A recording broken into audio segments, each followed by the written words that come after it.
Irmãos, eu saúdo a todos com a graça e a paz do nosso Senhor e Salvador Jesus Cristo. Graças a Deus, nós mais uma vez aqui estamos para juntos bendizermos o nome do Senhor. Nós temos louvado a Deus pelos trabalhos da nossa igreja, inclusive trabalho aqui na cidade de Sapé. Os demais trabalhos também. Ontem à noite, aliás, chegamos à tarde lá em Jacaraú, para uma reunião e depois para o culto. À noite foi um culto onde celebramos os dois sacramentos. Houve batismo, depois houve a ceia do Senhor, ontem à noite lá na nossa congregação em Jacaraú, de tal forma que temos visto o trabalho prosperar lá também. Hoje à tarde já estivemos em Taumatá, trabalho também abençoado por Deus, e estamos aqui agora à noite também louvando a Deus por esse trabalho aqui. A obra é do Senhor, Ele é quem sustenta a sua obra, Ele é quem faz com que sua obra progrida, faz com que sua obra cresça, se desenvolva. Toda a glória é para o nosso Deus. Mas não podemos deixar de salientar que isso nos deixa alegres no Senhor. Não é verdade, irmãos? Contentes diante de Deus, gratos ao nosso Deus, porque temos visto o trabalho do Senhor, a obra do Senhor progredir e prosperar aqui na terra. Eu quero convidar os irmãos a abrirem a palavra de Deus na primeira epístola do apóstolo Paulo aos Tessalonicenses.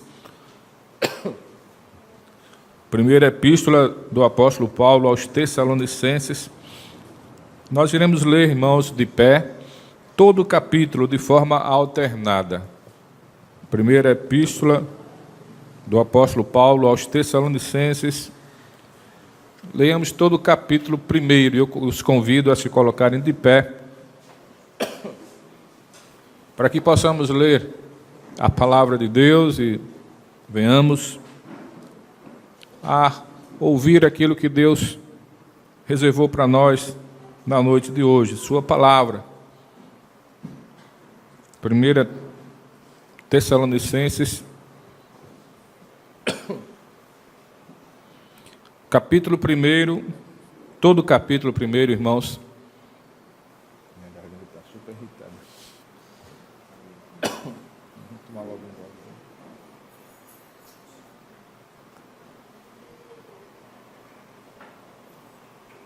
Leiamos alternadamente a palavra do Senhor.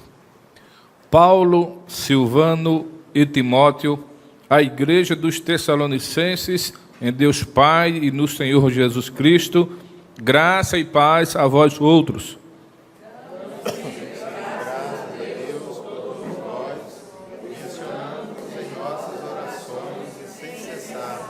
Recordando-nos diante do nosso Deus e Pai, da operosidade da vossa fé, da abnegação do vosso amor e da firmeza da vossa esperança em nosso Senhor Jesus Cristo,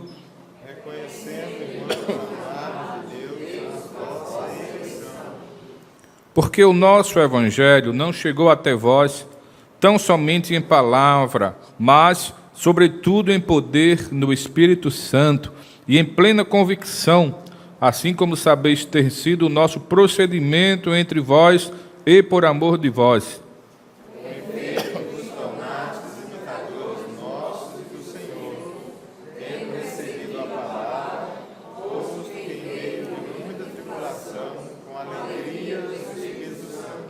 De sorte que vos tornastes o modelo para todos os crentes na Macedônia e na Acaia. Porque de vós repercutiu a palavra do Senhor, não só na Macedônia e Acaia, mas também por toda parte se divulgou a vossa fé para com Deus, a tal ponto de não termos necessidade de acrescentar coisa alguma. Pois eles mesmos, no tocante a nós, proclamam que repercussão teve o nosso ingresso no vosso meio e como, deixando os ídolos, vos convertestes a Deus para servirdes o Deus vivo e verdadeiro. Para aguardar dos céus o seu Filho, a quem ele ressuscitou dentre os mortos, Jesus, que nos livra da ira. Que Deus aplique, irmãos, a sua palavra em nossos corações. Vamos ter mais uma palavra de oração. Pai amado, Deus bendito, eterno Pai, nós louvamos e bendizemos o teu santo nome e te agradecemos pelo acesso que temos à tua palavra. Te louvamos, ó Deus, porque o Senhor fala diretamente conosco através dela. Rogamos nesta hora que o Senhor assim o faça em nossas vidas. Esteja ministrando em nós a tua palavra e que o teu Santo Espírito se encarregue disto, aplicando em nós as verdades celestiais. Assim te pedimos, Pai, e já te agradecemos, em nome do Senhor Jesus. Amém. Os irmãos podem sentar-se.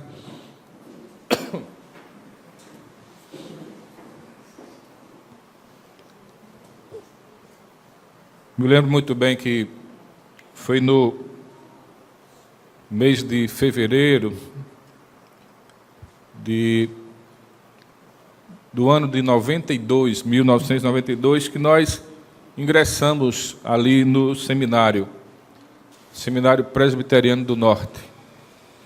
E naquela época, do nosso presbitério, e naquela época, presbitério da Paraíba, porque o presbitério sul da Paraíba ainda não existia, fomos, naquele ano, 2 seminaristas, né, 2 candidatos ao ministério, enviados pelo presbitério da Paraíba. Eu e o hoje também reverendo Humberto. Eu era membro da igreja de Cruz das Armas e ele membro da igreja da Torre, ou Torrelândia. Chegamos até ali com aquela perspectiva e grande expectativa de passar ali no seminário 5 anos estudando. Naquela época, o curso teológico ali no seminário tinha essa grade de 5 anos de curso e média 8. Então, quando a pessoa chega para começar um curso assim, aquela expectativa é de passar pelo menos 5 anos ali estudando, com as exigências que são pertinentes, não é? A grade realmente curricular. Então, obviamente, a gente sabia que ia passar um bom tempo ali estudando, e muitas eram as outras expectativas também. E conhecemos vários colegas ali, na medida que o tempo foi passando, e sempre conversávamos com os colegas ali no seminário, e sempre uma das conversas era aquelas conversas que faziam parte da expectativa de pós-curso, pós-seminário. Para onde iremos nós quando nós terminarmos o nosso curso aqui no seminário? Claro que isso pairava, esse pensamento pairava sobre a mente de todos nós, né? Qual realmente a igreja que Deus reservou para cada um de nós quando terminarmos o nosso curso? E alguns se aventuravam a dizer: que tipo de igreja você gostaria de pastorear já no seu primeiro ano, né, de ministério, quando terminar aqui? Cada um tem a sua própria ideia, cada um trocava ideias, mas geralmente, na verdade, estava presente no pensamento de cada um que bom seria que a gente fosse pastorear uma igreja que fosse uma igreja ideal, uma igreja perfeita, não perfeita no sentido de não ter nenhuma falha, não é? Mas uma igreja realmente que fosse uma igreja ativa na obra, uma igreja que de fato demonstrasse na prática a sua fé, a firmeza da sua fé em Deus, que demonstrasse na prática que realmente Deus havia escolhido aquele povo ali, uma igreja que, juntamente com seu pastor, realizasse a obra do Senhor e fosse instrumento nas mãos de Deus para o progresso do reino de Deus aqui na terra. Claro que era isso que se passava na mente de muitos de nós, e, na verdade, é esse o pensamento que pairava sobre cada um. Pastorear uma igreja perfeita, uma igreja modelo. Bom, sabe, irmãos, a gente pergunta: será que essa igreja realmente existe? Mas quando nós olhamos para a palavra de Deus, do texto que nós lemos, nós iremos ver nesse texto que o apóstolo Paulo, ele olha para a igreja de Tessalônica e ele, conceituando essa igreja, ele chega a dizer, e claro, ele está sendo inspirado pelo Espírito Santo, que aquela igreja, a igreja de Tessalônica, ela se tornou uma igreja modelo. No versículo 7, que já lemos, ele diz: de sorte que vos tornastes o modelo para todos os crentes na Macedônia e na Acaia.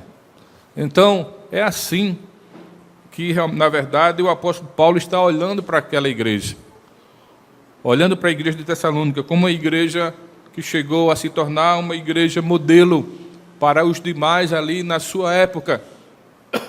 E vale a pena, irmãos, nós olharmos para o texto, e não somente para esse capítulo, mas para toda a epístola e a segunda epístola também, e perguntarmos o que foi que fez daquela igreja se tornar uma igreja, ou que fazia daquela igreja uma igreja modelo. O que é que o apóstolo Paulo viu naquela igreja que pôde realmente escrever sobre ela e dizer que ela se tornou uma igreja padrão, uma igreja modelo? Aquela igreja que foi plantada, assim, pelo apóstolo Paulo e por alguns seus companheiros de ministério, que foi plantada num curto período de tempo. Essa igreja foi plantada, provavelmente, na segunda viagem missionária do apóstolo Paulo, de forma comparativa, comparando com outras igrejas que o apóstolo Paulo plantou, ela foi plantada num curtíssimo período de tempo. O apóstolo Paulo passou ali na cidade de Tessalônica, aí, frequentando ali as sinagogas, e ao frequentar aos sábados as sinagogas, pregando o evangelho, apenas 3 sábados. Imagine, o apóstolo Paulo passa ali apenas 3 sábados. Resumidamente, 15 dias, né? Se contarmos de um sábado, do primeiro sábado para o último sábado, 15 dias. Mas, aliás, um pouco mais do que isso, né? Enfim. Mas o apóstolo Paulo talvez tenha passado pouquíssimo mais de tempo ali, mas o tempo que ele direcionou para, então, pregar ali foi exatamente 3 sábados. E ele pregou a palavra, ali foi perseguido, teve que sair realmente de Tessalônica correndo, como que fugindo mesmo, né, das perseguições, e depois se encontra com Silvano e Timóteo lá na cidade de Corinto. E de lá ele escreve essa epístola a partir das notícias que recebeu da igreja da parte de Timóteo. Então ele recebe as notícias e ele percebe que aquela igreja que ele plantou num período tão curto de tempo, comparando com a igreja de Corinto, que ele planta em praticamente 1 ano e meio, passou ali, comparando com a igreja de Éfeso, que ele planta durante 3 anos, passa ali, desenvolvendo ministério. Então, comparando com essas igrejas aí, foi um curtíssimo período de tempo. Ele recebe as notícias por parte de Timóteo, que a igreja floresceu, que não foi em vão o apóstolo Paulo passar aquele tempo ali, mesmo sendo curtinho, não foi em vão ele passar aquele período de tempo, que os irmãos realmente ali absorveram mesmo a palavra, o evangelho do Senhor, que a igreja amadureceu na fé, que a igreja realmente floresceu e que a igreja estava frutificando na obra do Senhor. Então o apóstolo Paulo escreve para aquela igreja, na verdade, expressando sua gratidão a Deus. No verso 2 diz: damos sempre graças a Deus por todos vós, mencionando-vos em nossas orações e sem cessar recordando-vos diante de nosso Deus e Pai, da operosidade da vossa fé, etc. Então o apóstolo Paulo, ele agradecia a Deus, e quando recebeu as notícias da igreja, agradeceu a Deus por aqueles irmãos, pelo evangelho ter florescido ali, e escreve para a igreja, a partir das notícias que recebeu sobre a igreja por parte de Timóteo, escreve para orientar a igreja em algumas coisas, em alguns aspectos doutrinários e aspectos práticos também. Mas o que foi que fez aquela igreja ser vista pelo apóstolo Paulo como igreja modelo? Nós podemos olhar ainda nesse primeiro capítulo, irmãos, algumas características presentes na vida daquela igreja, que levou o apóstolo Paulo, claro, inspirado pelo Espírito Santo, a dizer dela que ela se tornou o modelo. Quais, pois, são essas características? Primeiramente, nós podemos realmente olhar para o texto e ver que a igreja de Tessalônica era, de fato, uma igreja modelo, porque ela, na sua prática, evidenciava, eu quero seguir a sequência do texto, evidenciava os valores fundamentais da fé cristã, os valores fundamentais realmente do povo de Deus.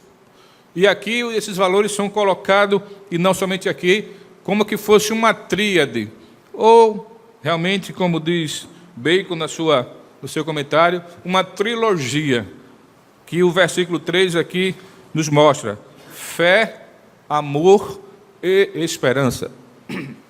Fé, amor e esperança. São valores, meus amados irmãos, cristãos, e que aquela igreja evidenciava na sua prática, e que aquela igreja não somente evidenciava esses valores verbalmente, ou verbalizando, ou dizendo: eu tenho fé em Deus, eu amo ao meu Deus, eu espero a volta de Cristo, mas na vida prática da igreja. É tanto que, na verdade, o versículo 3, que fala sobre isso, da operosidade da vossa fé, da abnegação do vosso amor, da firmeza da vossa esperança, esse versículo, gramaticalmente falando, ele vai enfatizar não primeiramente a fé, o amor e a esperança, mas vai enfatizar exatamente os adjetivos que são colocados aqui ao lado desses substantivos. Primeiramente, o versículo fala sobre a fé. Estou no verso 3. Recordando-vos diante do nosso Deus e Pai da operosidade da vossa fé. Então o apóstolo aqui ressalta nessa tríade, ou nessa trilogia, ressalta primeiramente a fé, mostrando que a fé daquela igreja era uma fé ativa. Ele diz da operosidade da vossa fé. É quase que, não é, mas é quase que uma redundância, porque a fé cristã, meus amados irmãos, a fé genuinamente cristã, ela nos impele ou nos compele a realizarmos a obra do Senhor. A fé genuinamente cristã, ela desemboca em obras. Ele fala da operosidade da vossa fé. A palavra operosidade aqui é uma palavra grega, ergon, que significa trabalho ativo, ou todo trabalho cristão governado e energizado pela fé. Ele está falando aqui sobre a obra do Senhor.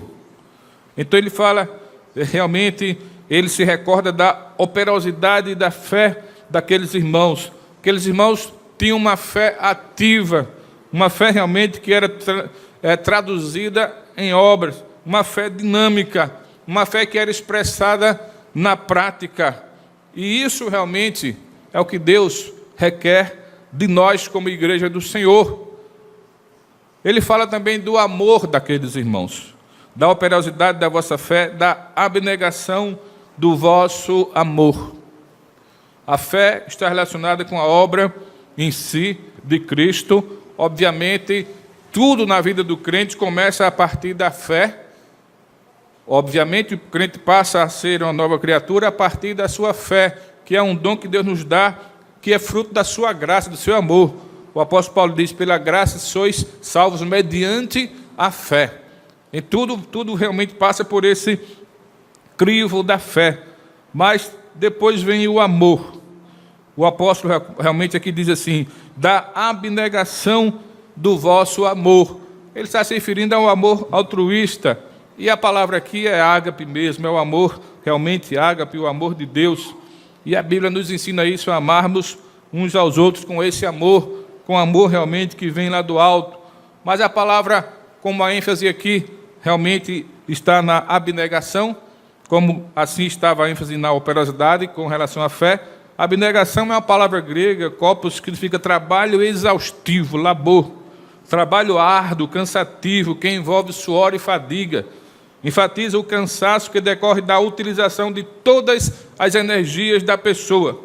Sabe quando você entra e faz parte de uma atividade que consumiu ao término, consumiu toda a sua energia, não somente a energia física, vigor físico, mas sua energia mental, emocional. Você, na verdade, canalizou tudo isso para realizar aquela obra, e no final dela você se sentiu totalmente exausto, mas alegre e contente, porque pôde ser ali e foi um instrumento de Deus para realizar aquela obra.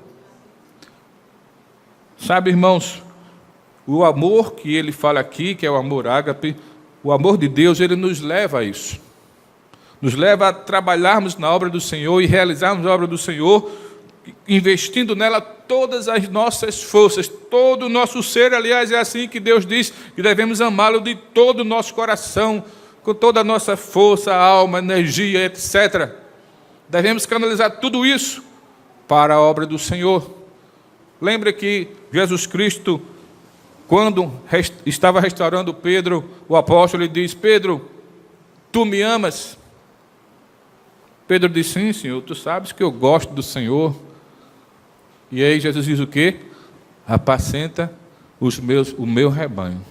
Ou seja, todas as 3 vezes que Jesus pergunta e Pedro responde afirmativamente, Jesus diz: então faze a minha obra. Demonstra esse amor realmente, traduz esse amor que você realmente tem por mim, trabalhando na minha obra. Traduz esse amor em trabalho, mostrando realmente o teu empenho na realização da minha obra. Aquela igreja de Tessalônica, de fato, tinha uma fé operosa, ativa, marcante. Os irmãos dali eram envolvidos na obra do Senhor porque amavam o Senhor, e o trabalho na obra do Senhor realmente é fruto do amor que temos a Ele. E aqueles irmãos também demonstravam que no seu coração, ou em seu coração, tinham a esperança muito firme, uma esperança não de dias melhores, uma esperança não, quem sabe, num novo pacote econômico aí do governo que resolva tudo aí, essa crise toda, ou uma esperança até, quem sabe, no contexto brasileiro, que o governo realmente aí, quem sabe, desista do seu cargo, renuncie. Essa é a expectativa de muita gente. Não era esse tipo de esperança. A esperança que aqueles irmãos realmente acalentavam em seu coração e nutriam seu coração é a esperança da volta, do retorno do Senhor Jesus Cristo. Ele diz: e da firmeza da vossa esperança em nosso Senhor Jesus Cristo. A palavra realmente firmeza aí, usada para se referir à esperança, para caracterizar essa esperança, é uma outra palavrinha grega, hipomone, que significa paciência triunfadora. É esperar com paciência. Como o salmista diz: esperei com paciência no Senhor. É, na verdade, ter essa paciência enquanto aguarda a volta de Cristo, enquanto espera o retorno de Cristo, enquanto aguarda realmente Jesus Cristo voltar. Aí tem paciência para enfrentar as lutas da vida, para enfrentar os percalços, porque sabe que um dia Jesus voltará. Sabe que um dia estaremos com Ele lá na glória, e tudo isso aqui passará. Então, tem essa esperança no seu coração. Sabe, irmãos, aquela igreja, e não foi à toa que ela foi conceituada pelo apóstolo Paulo, obviamente, com a aprovação do Espírito Santo que o inspirava, conceituada de igreja modelo, porque essa trilogia, ou essa tríade aí, que fazem parte dos valores, os mais básicos, valores cristãos, valores do reino de Deus, faziam parte, estavam evidentes na vida daquela igreja. E não somente se estavam evidentes, é porque não estavam apenas em seus corações, lá dentro, mas foi evidenciado na sua prática. Praticamente, no seu dia a dia, a igreja evidenciava que era uma igreja de fé, de amor e de esperança. Irmãos, foi isso que caracterizou inicialmente aquela igreja realmente como igreja modelo. Bacon, no seu comentário sobre essa, ele chama de trilogia, ele diz gramaticalmente, porém não é famosa trilogia que está em proeminência, mas a obra, que é a consequência da fé. O trabalho, que é a expressão do amor. A paciência, que é o produto da esperança cristã. Paciência, que também significa aqui firmeza, resistência.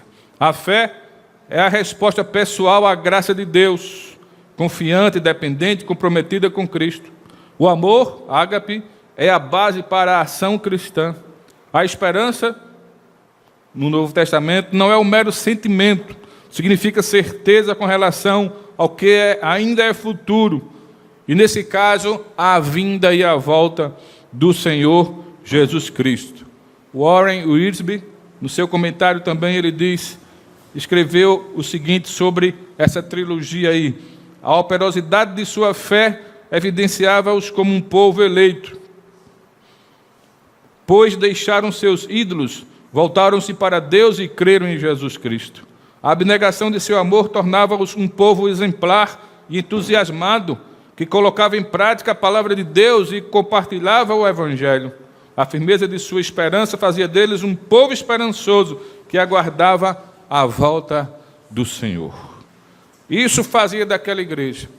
Isso, na verdade, contribuía para que aquela igreja se tornasse uma igreja modelo para todas as demais daquela região, da Macedônia, da Acaia e adjacências. E nós, queridos, se nos nossos dias existisse, por exemplo, um escritor cristão, inspirado pelo Espírito Santo, e fosse escrever sobre nós como igreja, como era que ele iria caracterizar ou conceituar a nossa igreja? Será que ele iria ver em nós as mesmas qualidades aqui, as mesmas virtudes, a fé, o amor, a esperança? O apóstolo Paulo, nessa epístola, ele exorta os irmãos a continuarem vivenciando esse amor. No capítulo 4, versos 9 a 11, ele diz: no tocante ao amor fraternal não há necessidade. Olha só o que é que ele diz: não há necessidade de que eu vos escreva, porquanto vós mesmos estáis por Deus instruídos que deveis amar-vos uns aos outros, e na verdade estáis praticando isso mesmo para com todos os irmãos em toda a Macedônia. Já que Tessalônica, naquela época do Império Romano, praticamente no seu auge, no seu domínio, a Tessalônica era uma das províncias romanas. Contudo, vos exortamos, irmãos, a progredirdes cada vez mais e a diligenciardes por viver tranquilamente, cuidar do que é vosso e trabalhar com as próprias mãos, como vos ordenamos, de modo que vos porteis com dignidade para com os de fora e nada venhais a precisar. Então o apóstolo Paulo aqui já exorta-os, a parte prática, a continuar amando uns aos outros. É a característica dos servos de Deus, dos cristãos da igreja do Senhor, o amor de Deus, o amor que só Deus pode compartilhar e só pode vir da parte de Deus para nós. Ainda nessa mesma epístola, o apóstolo Paulo vai se referir à fé daqueles irmãos, e não vou ler mais tudo, mas no capítulo 2, ele vai falar sobre a maneira como nasceu a fé no coração deles. Foi que eles ouviram o evangelho pregado pelo apóstolo Paulo e receberam as palavras do apóstolo Paulo, não como palavras de homens, mas como palavras de Deus, como realmente é, e receberam aquelas palavras, acolheram o evangelho e foram transformados pelo poder do evangelho. Ele ainda se refere à esperança daqueles irmãos nessa epístola, no capítulo 4, versos 13 a 18, ele diz: não queremos, irmãos, porém, irmãos, que sejais ignorantes com respeito aos que dormes, para vos entristecerdes com os demais que não têm esperança. É porque os irmãos, alguns estavam ali fazendo um pouco de confusão na mente com relação à doutrina da volta de Cristo. O apóstolo Paulo, então, alguns pensavam que os últimos dias já tinham chegado, a grande tribulação já tinha chegado, porque eles estavam sendo perseguidos naquele contexto. O apóstolo Paulo escreve para orientá-los quanto a isso. Verso 14: pois se cremos que Jesus morreu e ressuscitou, assim também Deus, mediante Jesus, trará em sua companhia os que dormem. E ele vai aqui, meus amados irmãos, exatamente instruindo os irmãos quanto a isso. Mas no verso 13 que já lemos, ele diz, como já lemos, para para não vos entristecerdes como os demais, que não têm esperança. Ele diz, olha, você já tem esperança. A esperança de estar com Cristo na glória já faz parte da vida de vocês, porque o Espírito Santo é quem nos já deu essa esperança em Cristo. Sabe, meus irmãos, eram essas características que o apóstolo Paulo destaca nesse primeiro capítulo e que fazia daquela igreja ser uma igreja, realmente uma igreja modelo.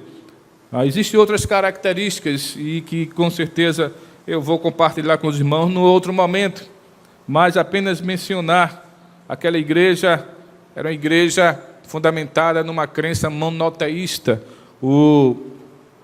No final realmente do capítulo, versos 9 e 10, diz, pois eles mesmos no tocante a nós proclamam que repercussão teve o nosso ingresso no vosso meio, e como deixando os ídolos, vos convertestes a Deus, para servirdes o Deus vivo e verdadeiro, e para guardardes do céu o seu Filho, a quem ele ressuscitou dentre os mortos, Jesus, que nos livra da ira vindoura. Era uma igreja que realmente era fundamentada numa fé monoteísta, que é a fé cristã, que é a genuína fé cristã, o Evangelho do Senhor Jesus Cristo. O contexto era contexto de idolatria, era um contexto realmente de várias religiões politeístas, até mesmo os imperadores se autodenominavam ou se auto-intitulavam deuses e exigiam, na verdade, na sequência da história realmente do império, exigiam ser adorados como deuses. Nós sabemos disso. Muitos cristãos foram perseguidos por não adorarem a muitos imperadores, foram mortos, outros,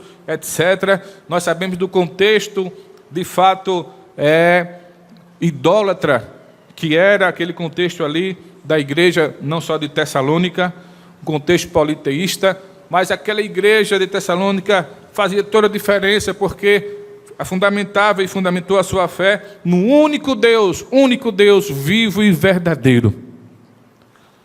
Isso também fazia e fez daquela igreja ser uma igreja modelo. Mas o que fez mesmo aquela igreja ser uma igreja modelo é que aquela igreja foi uma igreja eleita e escolhida por Deus antes da fundação do mundo. A fé daquela igreja era fruto da escolha de Deus realizada lá na eternidade. E por isso aquela igreja era o que era, porque lá na eternidade Deus já havia escolhido aquela igreja para que ela pudesse testemunhar do seu nome, do seu evangelho e do seu poder. Versículo 4, depois que o apóstolo Paulo fala sobre daquela trilogia, daquela tríade, fé, amor e esperança, ele diz, reconhecendo, irmãos amados de Deus, a vossa eleição. Sabe, meus irmãos, a Bíblia nos diz, e Jesus Cristo nos fala sobre isso, é Ele mesmo que nos fala nos Evangelhos, que quando o Filho do homem voltar, diz Jesus, porventura encontrará fé na terra?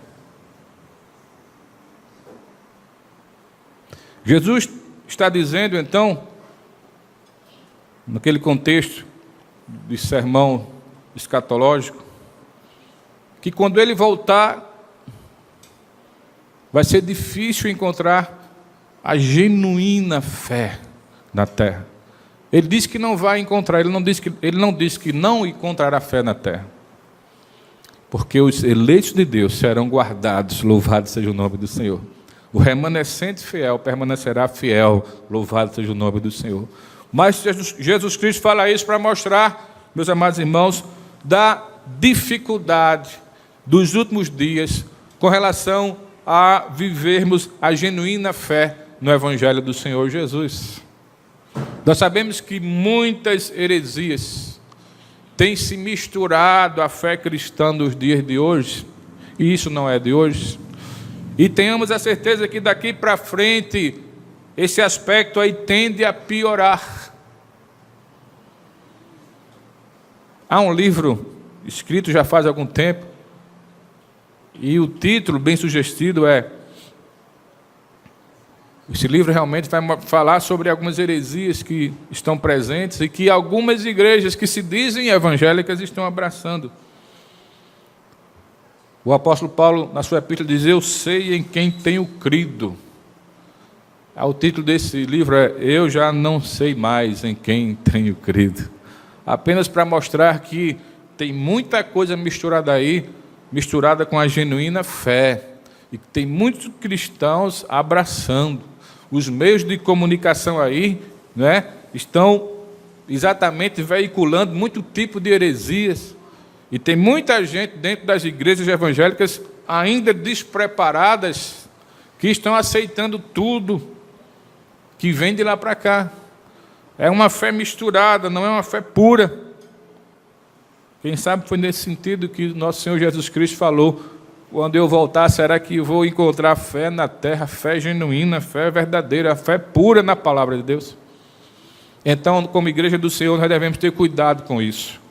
Devemos realmente seguir o exemplo da igreja de Tessalônica. Devemos crer no Senhor Jesus e primar por estarmos praticando uma fé genuína e verdadeira, primarmos pela sã doutrina da palavra de Deus. E nós louvamos a Deus, porque a nossa igreja ela tem esse zelo. Louvado seja o nome do Senhor.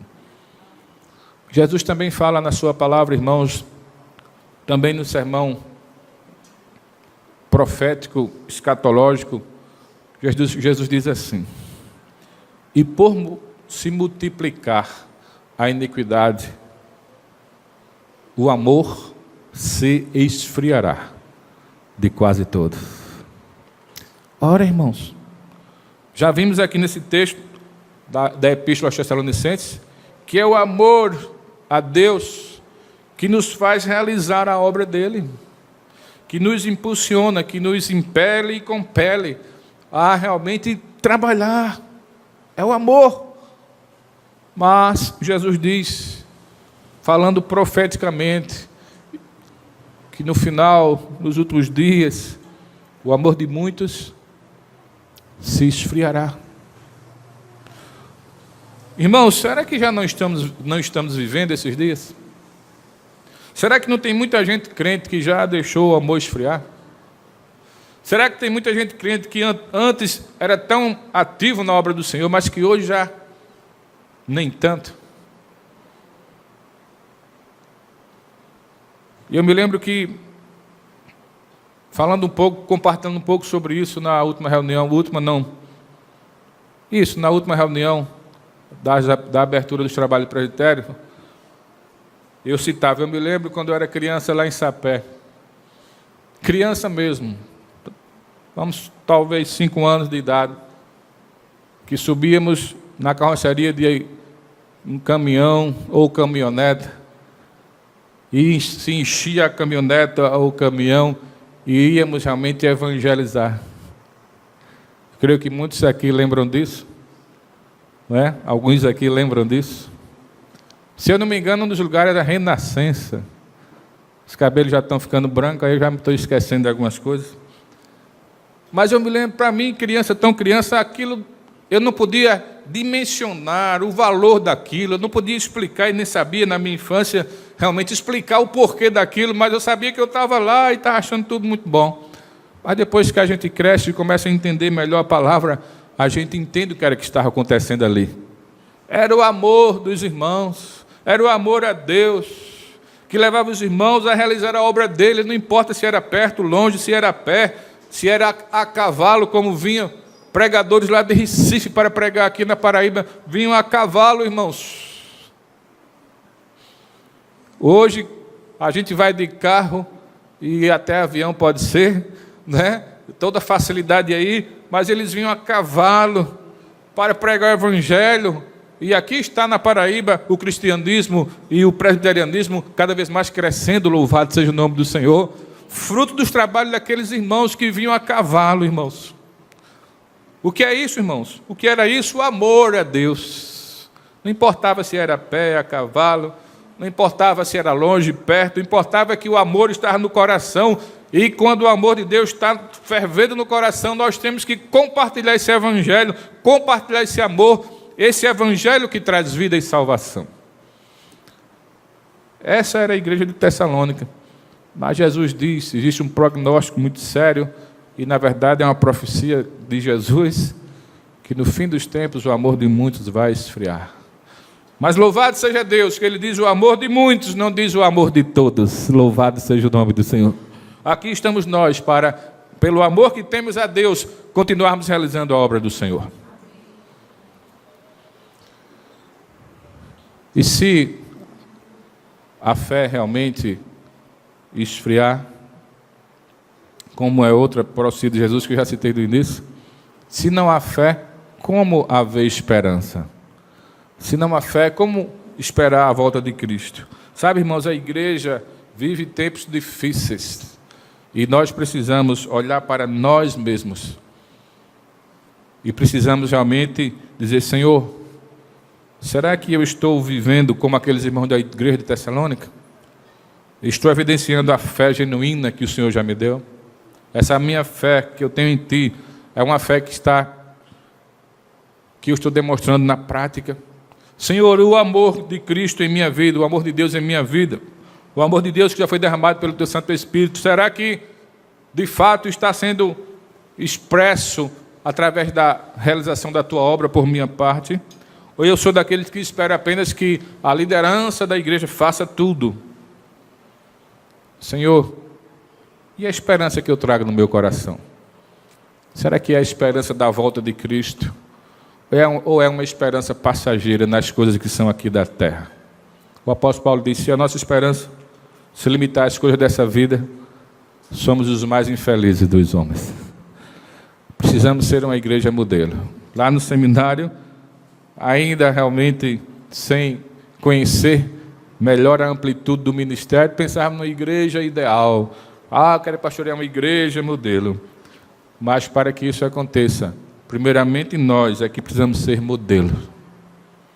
O apóstolo Paulo, ele se apresenta como modelo e seguidor de Cristo. E ele, em suas epístolas, diz: olha, sejam meus imitadores, como eu sou de Cristo. Primeiramente nós precisamos realmente ser modelos, para depois, então, ver o rebanho de Deus, seguindo também esses passos. Que sejamos nós, igreja do Senhor, uma igreja modelo nos dias de hoje. Um crente modelo nos dias de hoje. Que não venhamos a olhar para um ou para outro e esperar que um ou outro na igreja seja os crentes modelo.